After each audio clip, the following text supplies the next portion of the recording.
peringatan keras atau cambuk atau dorongan untuk awak biar bisa merubah keadaan secepatnya. Walaupun tidak sampaikan yang lebih baik bana, setidaknya udah tapi nomor 1, nomor 2 jadi jo. Yang penting ledak di bawah bana.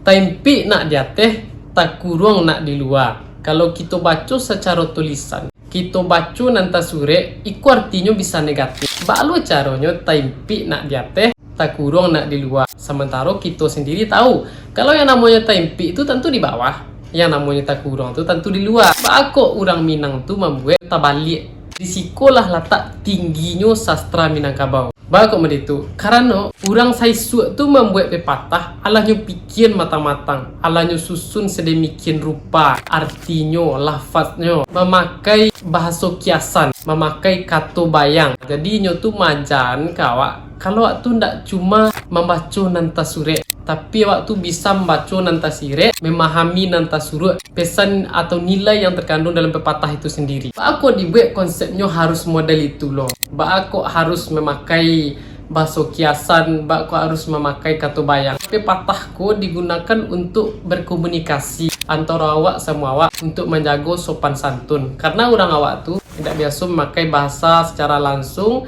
bahasa yang tembak tupai. Inyo tuh selalu menyampaikan maksudnya tuh, selalu menyampaikan pesannya tuh dengan menggunakan bahasa halus yang mempunyai maksud dan nilai yang dalam. Kalau ada awak temukan bahasa-bahasa dalam pepatah yang menurut pemikiran awam awak tuh negatif, pasti ada hal positif, pasti ada nilai yang dipesankan di dalam pepatah. Baik untuk orang yang menyampaikan, baik untuk orang yang menerima, baik untuk orang yang memakaikan. Carilah informasi, cari maksud dari pepatah tuh, baru kita ambil kesimpulan.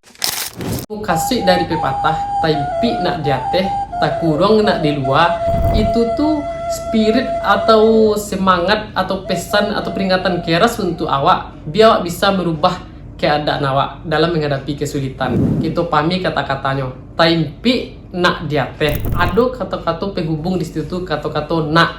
Nak tuh mukasihnya keinginan, kemauan. Jadi keinginan atau kemauan awak dalam merubah segala sesuatu. Taimpi, jadi mukasih dari taimpi itu kan adalah keadaan awak yang dalam kesulitan, keterpurukan, keterjepitan. Jangan putus asa, jangan patah semangat, berusaha awak untuk mencari jalan keluar. Jadi itulah mukasih dengan nak di atas. Meskipun awak di bawah, awak berusaha untuk naik ke atas. Dalam keadaan seterpuruk apapun, awak tidak boleh patah semangat, awak tidak boleh putus asa, awak tetap berusaha merubah keadaan keterpurukan itu menjadi keadaan yang lebih baik. Walaupun tidak sampaikan yang lebih baik bana, setidaknya udah tapi nomor 1, nomor 2 jadi jo. Yang penting ledak di bawah bana. Peringatan keras atau cambuk atau dorongan untuk awak biar bisa merubah keadaan secepatnya. Berusahalah bangkit dari segala sesuatu itu yang menganggap awak tuh di bawah.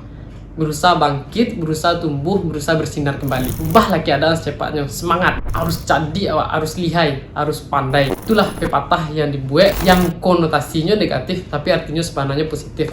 Tergantung kearifan awak membaca yang tasire, memahami yang tasuruk, pesan atau makna yang disampaikan dalam pepatah itu sendiri.